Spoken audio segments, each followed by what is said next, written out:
नमस्कार साथियों, आज मैं अपनी कविता योग और आध्यात्म पर कहने जा रही हूँ। जैसा कि हम सभी लोग जानते हैं कि 21 जून को विश्व योग दिवस मनाया जाना है और वर्तमान काल में हमने योग और आध्यात्म को बहुत अच्छे से देखा है, क्योंकि कोरोना ने हम सबको कई तरह से परेशान किया है और हम सबसे ज़्यादा अपनी इम्यूनिटी बढ़ाने के लिए और ऑक्सीजन के लिए अपने फेफड़ों की मजबूती के लिए प्रयत्न करते नजर आए। इन्हीं बातों को लेकर मेरी कविता योग और आध्यात्म। प्रकृति की गोद में करें ध्यान और योग, प्राणायाम से नष्ट हो जीवन के सब रोग।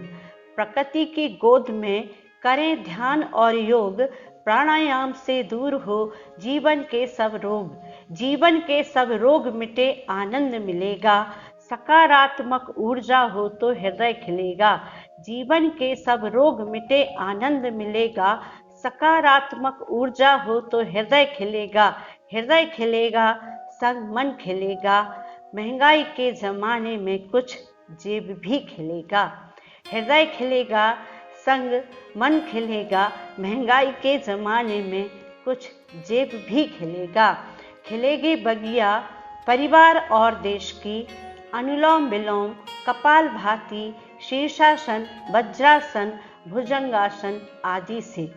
खिलेगी बगिया परिवार और देश की, अनुलोम विलोम कपालभाति शीर्षासन वज्रासन भुजंगासन आदि से। फिर घर घर होगी चर्चा योग और आध्यात्म की। घर घर होगी चर्चा योग और आध्यात्म की। मिलेगी आज़ादी डायबिटीज रक्तचाप अस्थमा हृदय की ना जाने कितनी बीमारियों से। फिर मिलेगी आज़ादी डायबिटीज रक्तचाप अस्थमा हृदय की ना जाने कितनी बीमारियों से। और सुधरेगी जीवन शैली, आएगी मजबूती मांसपेशियों और हड्डियों में। उधारी पर चल रही देश की अर्थव्यवस्था का, उधारी पर चल रही देश की अर्थव्यवस्था का भी बचेगा कुछ पैसा भी। बनेगा निरोगी भारत फिर से, बनेगा निरोगी भारत फिर से। कभी वही सोने की चिड़िया भी मुस्कुराएगा आज और कल परसों। मुस्कुराएगा आज कल और परसों, जब योग और आध्यात्म की धारा फिर से बहेगी देश दुनिया में। फिर मुस्कुराएगा आज कल और परसों भी, जब योग और आध्यात्म की धारा फिर से बहेगी देश दुनिया में।